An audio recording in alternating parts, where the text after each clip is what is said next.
Alright, welcome.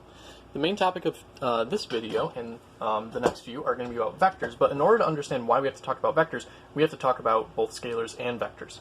So, you know, and a lot of this is going to be review from last year. There's nothing really that much harder that you have to do with vectors, but we do need to go over it. Anyways, you know from last year that any measurement can be split up into one of two types. It's either a scalar or a vector type of measurement. And a scalar measurement is simply a measurement that does not need a direction, or that is complete with what we would say magnitude, or in other words, size, only. No direction needed. Okay? In some measurements, you just don't need a direction for. For example, distance. A couple of videos ago, I talked about how distance is, it's not the same as displacement, which is a vector, which we'll get to in a little bit.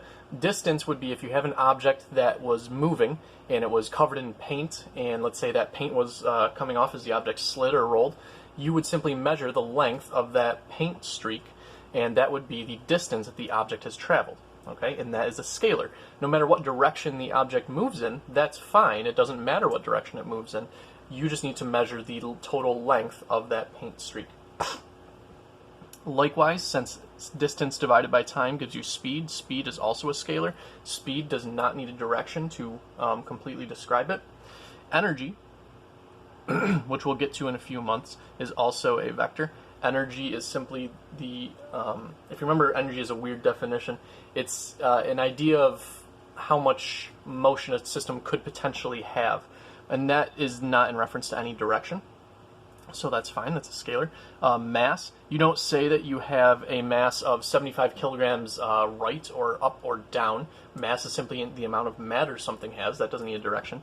And even time, to an extent, can be a direction. Or, can be a scalar. Okay? So all those are scalars. We don't really need to know the direction for them. Now, a vector, on the other hand, is a measurement that needs both a magnitude and direction to be complete.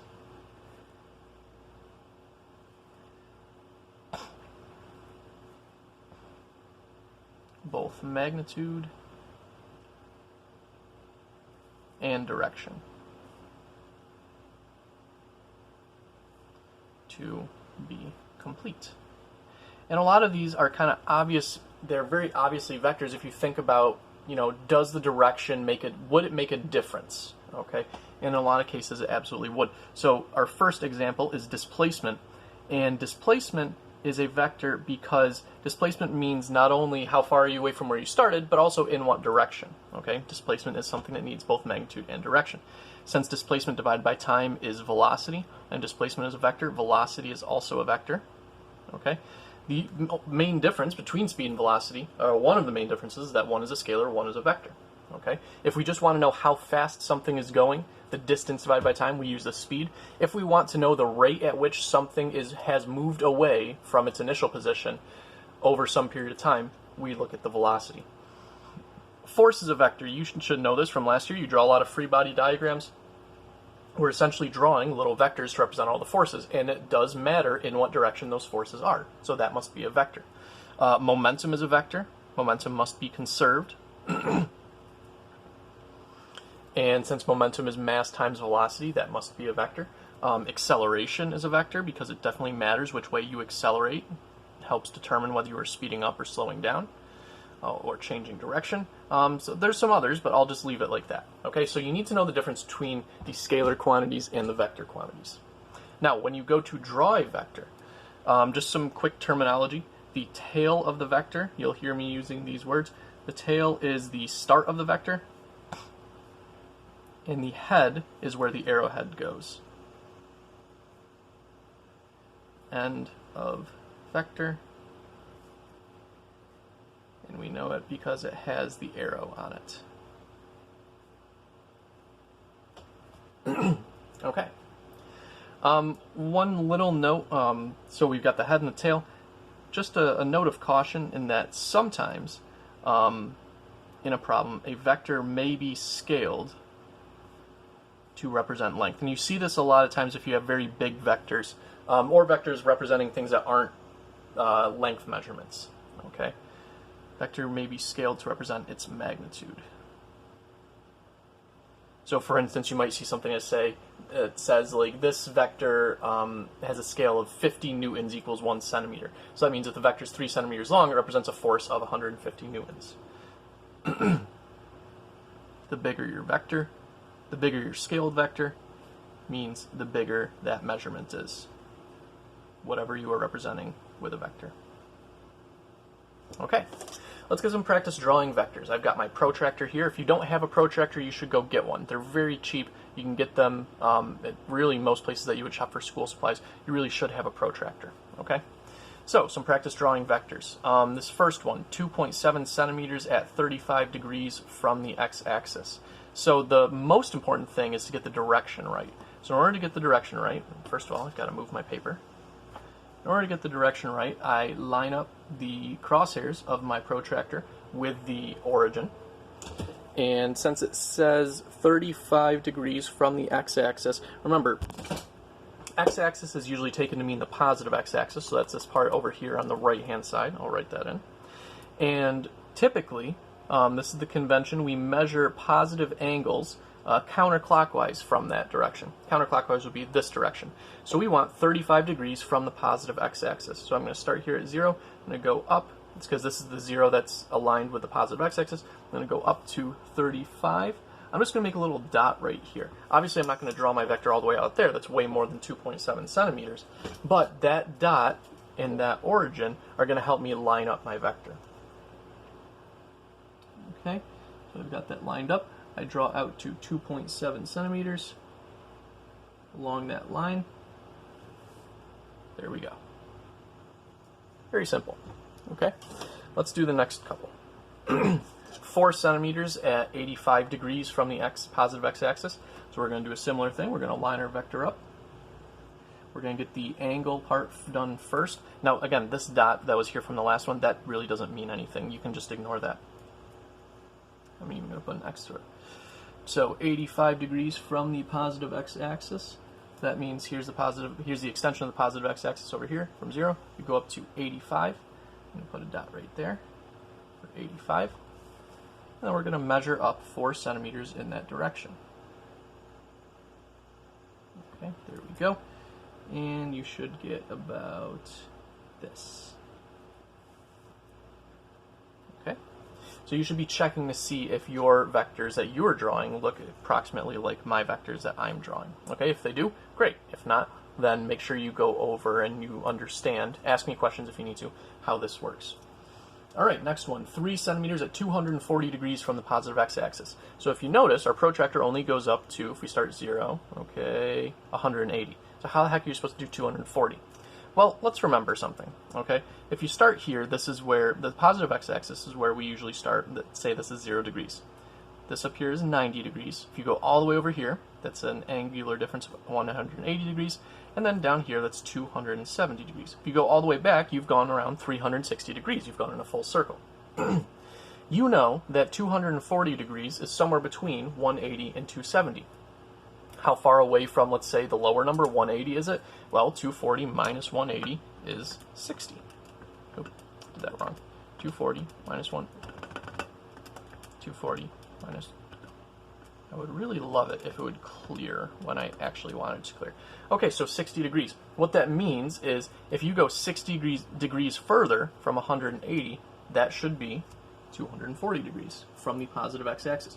Notice that a lot of these always say from the positive x-axis. That is, I believe in kind of standardizing everything.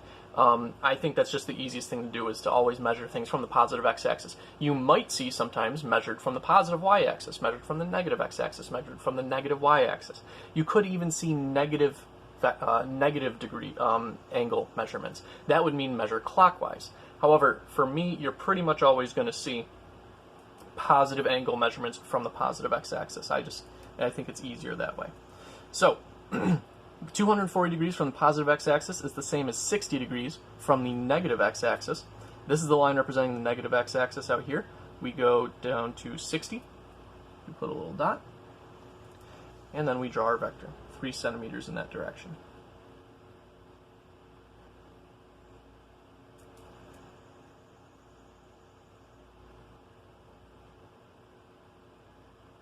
There we go. And there are 3 vectors that we got drawn. Okay? Now, measuring vectors is similar. You can either measure the length first, or the magnitude first, or you can measure the direction. Really doesn't matter which you measure first.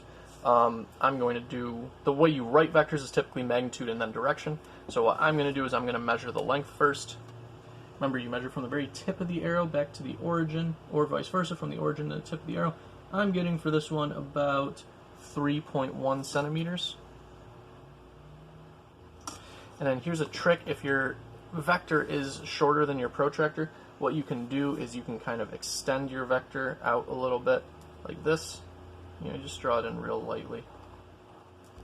And then it's really easy to measure. Line up your vector so that you're measuring from 0 from the positive x-axis.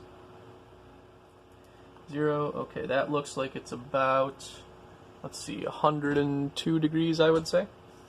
So 3.1 centimeters at 102 degrees, I'll put positive 102 degrees from the positive x-axis. We'll do the same thing with our other vectors. Oh, gotta make it so you guys can see. Okay, so the length of this second vector, I'd say about 4.2 centimeters. If we extend that vector out a little bit,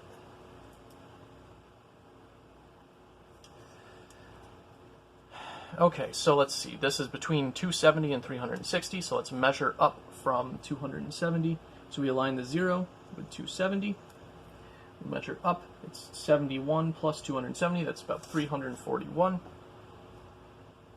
degrees, positive 341 degrees from the positive x-axis. Okay, and then our very last vector, all the way over here, magnitude, looks like about 1.4 centimeters at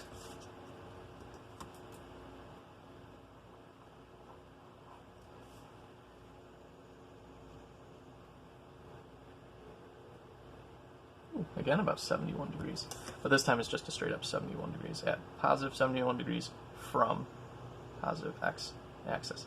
And you really should, after you're done, get rid of this.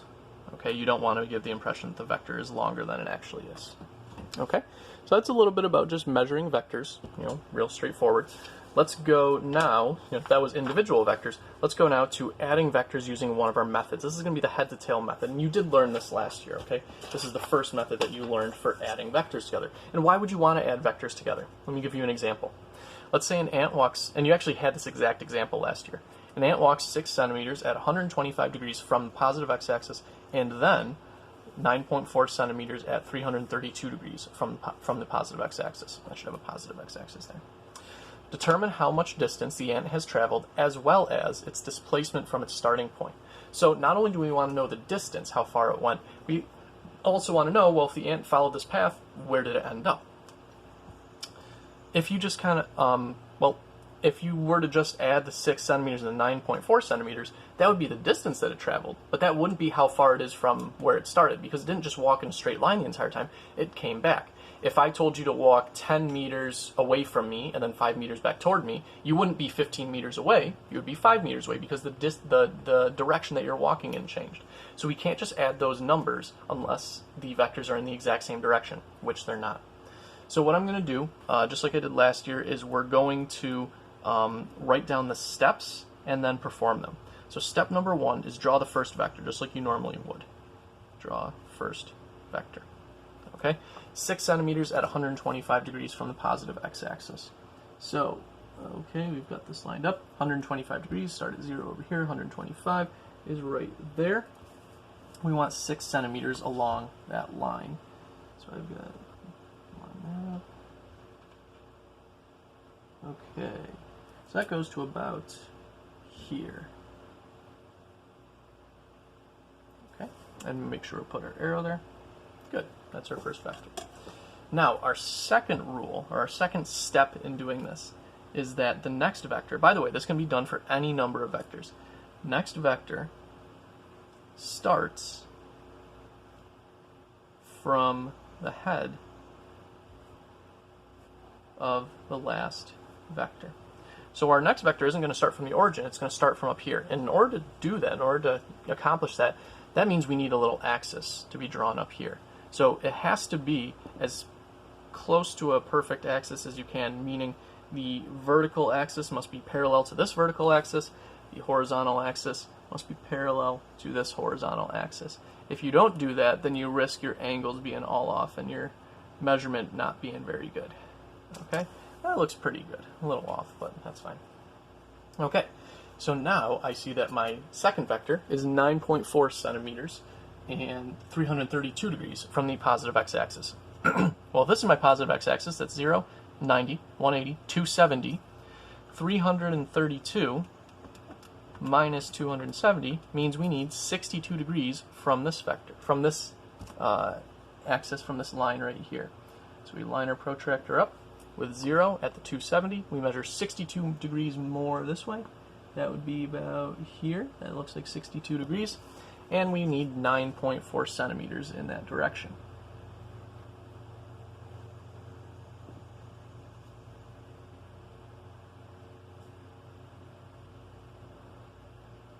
There we go.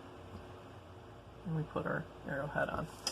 If there were more vectors, we would add them up in exactly the same way. But since there's only 2 vectors here, we're almost done. Okay? So step 3 is repeat until all vectors drawn. Okay? Now, step number 4 is to finish everything up. It's to draw what is called the resultant. The resultant is the vector that shows the overall what happened, overall what the sum of the vector is. Okay, so sum of the vectors and resultant mean the same thing. The resultant gets drawn from the origin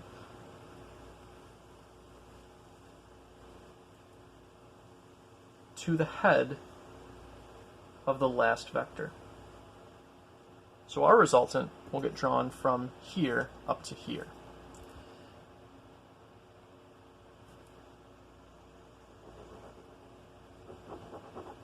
Okay, we put an arrow on the resultant as well, and I'm going to label it R. Now, we should measure that.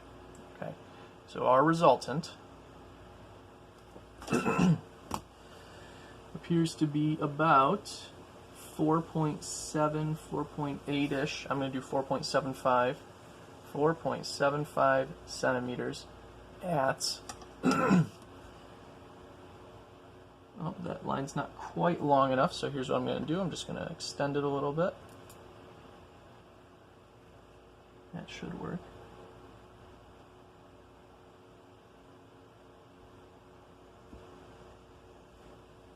Okay, it looks to be about 4 degrees. Positive 4 degrees from the positive x-axis. And that's a resultant. Again, what that tells us is the sum of the vectors. What it's really telling us in this case, since we're looking since we're talking about something traveling, this tells us the displacement.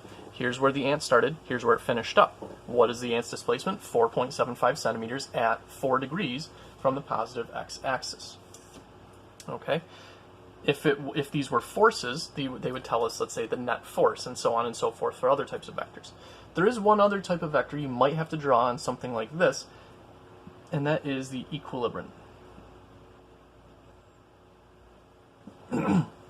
And the equilibrant is a vector that has the same magnitude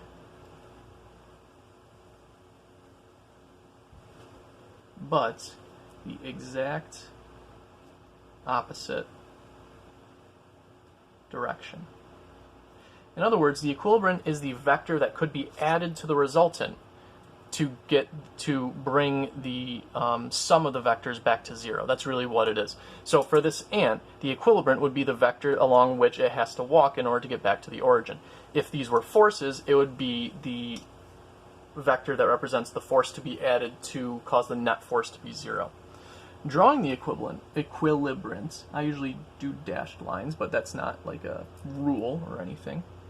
The equilibrant should be the same magnitude, so that should be about 4.75 or so, in the exact opposite direction. Okay, so that should look approximately like this. Oh, and I said I was going to do dashed lines, but I didn't.